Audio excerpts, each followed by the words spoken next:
Vous investissez sur des ETF.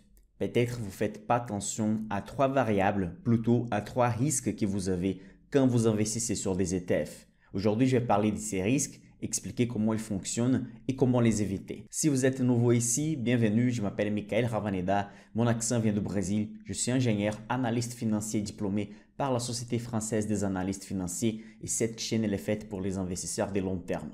Si vous ne connaissez pas la chaîne, pas besoin de liker la vidéo pour l'instant. Si vous arrivez à la fin de la vidéo et si vous avez appris quelque chose, laissez votre like. Et si vous connaissez déjà la chaîne, vous pouvez laisser votre like parce que vous savez qu'un contenu de qualité va arriver. Avant tout, c'est quoi un ETF? Une explication rapide. Sur ma chaîne, vous allez trouver beaucoup de vidéos qui parlent de ces sujets de manière approfondie. Mais pour résumer pour les débutants ou si vous n'avez jamais entendu parler de ces sujets, un ETF, c'est un panier d'actions. À la place de choisir en action, choisir en société pour être partenaire, vous allez simplement acheter un panier d'actions déjà rempli.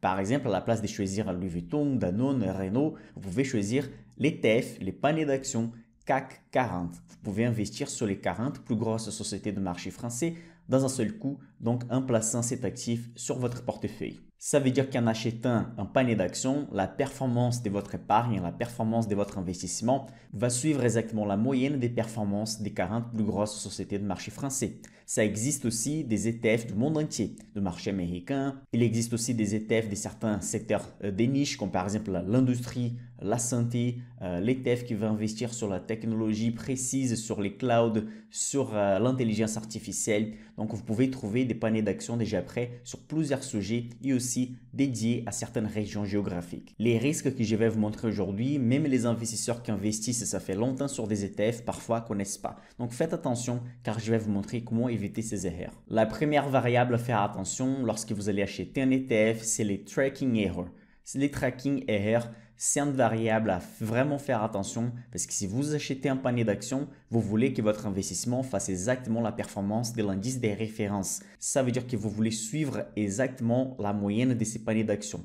Mais ça ne va être pas toujours parfait. Pourquoi? Imaginez par exemple une société financière qui a créé un panier d'actions avec les 105 plus grosses sociétés de marché américains. Si cet ETF c'est de type physique, ça veut dire qu'ils vont vraiment posséder une petite partie des 105 plus grosses sociétés de marché américains. À la fin de la journée ou pendant la journée, ils ont besoin de faire des négociations avec ces actions parce qu'il y a certaines actions qui vont gagner un peu de poids, des autres vont perdre du poids. Il y a de la négociation pendant toute la journée. Donc pendant la journée, ils ont besoin de suivre exactement ce qui arrive sur les marchés. Mais il y a une différence des timings. Ils ne peuvent pas toujours suivre exactement ce qui arrive en instantané sur les marchés. Imaginons qu'il y a 1 million d'actions d'Apple qui sont vendues. Après, il y a 10 millions d'actions d'Amazon qui sont achetées. Ça, dans la vie réelle, dans les marchés. Et donc, c'est lui qui a créé ces paniers d'actions, la société qui a créé ces paniers. Ils doivent vraiment réaliser les mêmes types de ventes et achats. Sauf que ça va avoir un décalage. Donc, la rentabilité exacte de l'ETF, ça ne va pas être la même chose. Dans cette image ici, en bleu, vous allez trouver un ETF qui suit les marchés indiens. Et en orange, vous avez les benchmark index. Ça veut dire un panier d'actions indien parfait, théorique. Dans la vraie vie, on veut que notre ETF, notre panier d'actions, puisse suivre exactement cet index théorique. Mais ici, vous allez trouver que les benchmark index, donc ça veut dire les paniers théoriques, il a fait 57% de juillet 2018 jusqu'à mai 2023. Et l'ETF, les paniers d'actions que vous pouvez acheter, il a fait 45,87%. Donc, vous trouvez ici une différence d'environ 12%. Donc, l'investisseur attendait pendant cette période d'avoir 57%, mais ce qu'il a obtenu, c'est 45% de rentabilité. Et ça, c'est un problème dû les tracking errors. L'image que vous avez vue, c'est sur une période de 5 ans. Si on regarde maintenant l'image des 10 ans, vous allez voir que cette différence, c'est encore plus importante.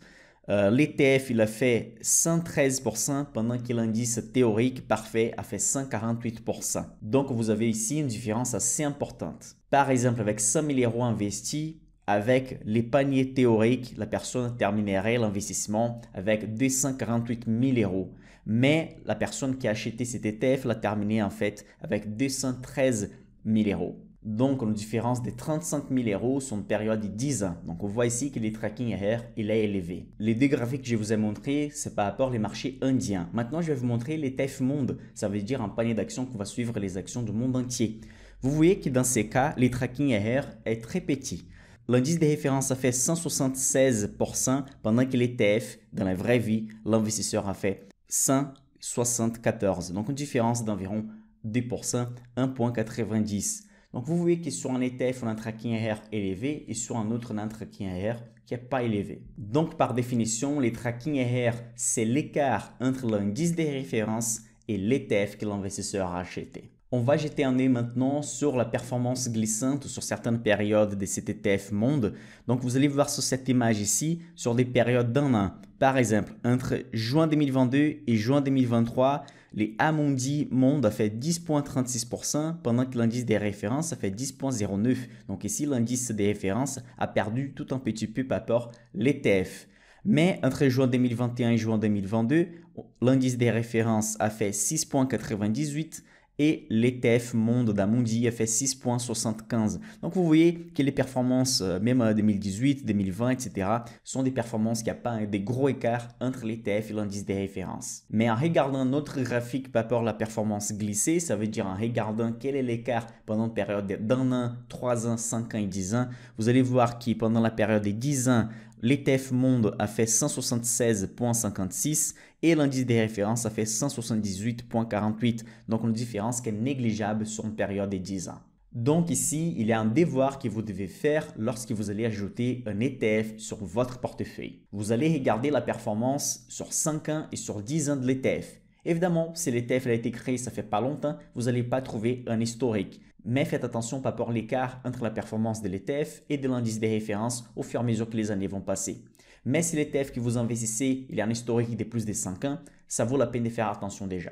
Un tracking ARR de moins de 3% est accepté sur une période de 5 ans et un tracking ARR inférieur à 10%, c'est accepté sur une période de 10 ans. Donc, ça veut dire si l'indice des références a fait 200% de rentabilité sur 10 ans, vous acceptez une rentabilité de 190 pour l'ETF que vous achetez. Cette différence paraît importante, mais sur 10 ans, cette différence, cet écart de 10% est négligeable par rapport à la rentabilité totale que vous avez. Bon, et quelles sont les causes en fait du tracking ARR? Le facteur numéro 1, c'est qu'il est impossible d'avoir une actualisation instantanée de l'ETF. Donc, c'est impossible d'actualiser la capitalisation de ces sociétés. Donc, il y a un problème de timing et aussi des volumes de négociation. Il y a une règle aussi imposée par les marchés américains qui limite les ETF à 25% des poids sur un seul actif. Donc, ça veut dire que dans un panier d'actions, une société spécifique ne peut pas avoir plus de 25% des poids. Par contre, dans la vraie vie, une action peut représenter plus de 25% du poids dans un ETF, en représentant un pays par exemple. Donc, ça fait causer une différence entre la vraie vie et l'indice classique. Ensuite, il y a les frais de management de portefeuille. La société financière qui a créé cet ETF, ils vont normalement placer un niveau des frais, mais aussi il y a la vitesse des négociations qu'ils ont accès avec les courtiers. Et un quatrième facteur, c'est l'emprunt qu'ils peuvent faire des actifs pour complémenter les paniers d'actions. Parfois, la société qui a créé l'ETF ne vont pas avoir des actions de toutes les sociétés. Certains actifs, certaines actions sont empruntées. Donc, ça fait causer aussi un écart entre les volumes et aussi les timings des négociations. La deuxième variable que vous devez faire attention, c'est les risques de clôture. Restez avec moi parce qu'à la conclusion de cette vidéo, je vais parler comment éviter ces erreurs. Les risques de clôture, comme le nom il dit, c'est les risques de clôturer l'ETF. Comme ça, vous avez besoin de prendre votre montant d'argent investi et placer sur un autre ETF. C'est que c'est gênant sur les longs termes. Une donnée importante ici, c'est qu'en 2020, il y avait environ 7000 € ETF disponibles dans le monde. Et environ 200 ETF sont créés et 100 ETF sont clôturés par un. Donc imaginez, il y a des centaines d'ETF qui sont créés par un, mais de l'autre côté, il y a une centaine d'ETF qui vont disparaître. Donc sur ces graphiques ici, vous allez voir les ETF qui sont créés par 1 jusqu'à 2017 et la quantité d'ETF qui sont clôturés par 1 jusqu'à 2017. Donc, vous avez ici dans la moyenne des 200 à 250 ETF créés par 1, mais vous avez aussi une centaine qui sont clôturés. Mais quels sont les risques en fait des clôtures d'un ETF? Simplement, si cet ETF n'est pas performant pour la société qui a créé cet ETF, performant du point de vue financier, parce qu'en fait, chaque ETF que vous achetez, vous payez des frais de 0,10 à 0,80% pour la société qui a créé ces paniers. Imaginez, à la place de choisir une action, vous avez 40 actions, une centaine d'actions, 500 sociétés dans un panier. Il faut que la société qui fait l'administration de ces paniers puisse avoir une équipe pour acheter les actifs, vendre les actifs, etc. Et pour faire ça, il y a des frais très acceptables, entre 0,10 et 0,80% du montant total investi. Mais imaginez, ils vont créer un ETF qui n'a pas beaucoup d'investisseurs, il n'y a pas beaucoup de volume d'argent investi. Donc même avec les frais qu'ils vont capter, ça n'arrive pas à payer l'équipe qui fait le management de cet ETF. Et donc, à un moment donné, ils peuvent décider de clôturer cet ETF tout simplement. J'ai fait une capture d'écran d'un ETF qui était clôturé par Amundi il n'y a pas longtemps, donc je vais lire avec vous. Afin d'optimiser sa gamme de produits, Amundi ETF a décidé de liquider 2 fonds des droits irlandais, Amundi ETF Euro Stock 50 dividendes réinvestis et Amundi ETF MSCI Europe dividendes réinvestis, compartis dans la SICAV Albi 24 avril 2017. Concrètement, cela signifie que les actions de fonds que vous détenez seront rachetées sans frais à cette date et que vous recevrez les produits de ces rachats. Pour résumer, ils vont vous rembourser l'investissement que vous avez fait avec les montants total que vous avez au jour de la clôture de cet ETF. Maintenant, vous avez besoin de prendre ces montants d'argent et investir sur un autre ETF pour représenter cette région géographique ou ce secteur que vous avez choisi avec l'ETF que vous avez avant les rachats, avant la clôture. Les troisième points, les troisième variables, les troisième risques, c'est les risques des compositions. Pour investir sur les marchés américains, si vous choisissez les S&P 500, les 500 plus grosses sociétés de marché américains, ça c'est très clair. Vous investissez sur les 500 plus grosses sociétés de marché américains. Les poids sont divisés par rapport aux sociétés qui ont la plus grosse capitalisation. Ça veut dire les sociétés les plus lourdes vont avoir un poids plus important. C'est assez clair. Mais imaginez maintenant que vous souhaitez investir sur l'industrie, sur la santé ou sinon investir sur les marchés des lots. Ça veut dire des sociétés qui vont faire la distribution, les nettoyages, vont utiliser des lots comme matière première ou sinon vont utiliser des lots pour un processus industriel. Ça existe un ETF pour investir sur ces secteurs de niche. Mais alors, quelles sont les sociétés qui sont dedans? Quelle est la rentabilité? Vous êtes d'accord avec moi qu'une société américaine, par exemple iShares ou BlackRock, peut créer un panier d'actions qui investit sur l'industrie. Et aussi, Amundi, une société française, peut choisir aussi un panier d'actions qui représente l'industrie. Vous êtes d'accord avec moi que les deux sociétés ne sont pas obligées de créer un panier exactement pareil avec les mêmes sociétés. C'est ça qu'on appelle des risques de composition. Ce n'est pas vraiment un risque, mais vous devez comparer les paniers d'actions qui investissent sur un même secteur si vous voulez investir sur un secteur de niche. Ici sur l'image, vous avez deux ETF. Invesco Global Water ETF qui a rentabilisé 34% sur les 5 dernières années et le First Trust Water ETF qui a rentabilisé 73%.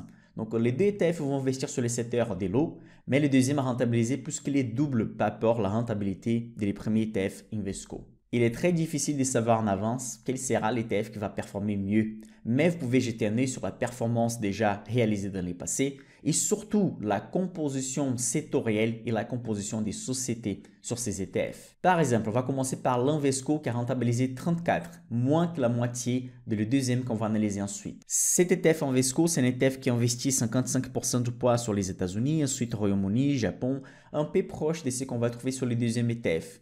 L'allocation sectorielle aussi, c'est très proche. On va voir l'industrie avec 46%, les utilités 25%, l'information et tech 11%, la santé 10%, les matériaux 4% et les autres secteurs vont peser très peu dans cet ETF.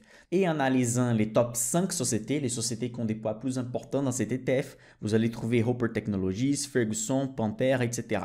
Vous avez ici que les top 5 sociétés vont avoir un poids entre 6 et 8%. Gardez cette information en tête. Donc, la société numéro 1 va avoir un poids de 8,42, la deuxième 8%, la troisième 7,75 jusqu'à arriver à Geberit avec 6,13%. Donc les 5 principales sociétés vont peser ensemble environ 35% du poids de cet ETF. Maintenant, on va jeter un œil sur le deuxième ETF, c'est lui qui a rentabilisé plus de 70% pendant la même période.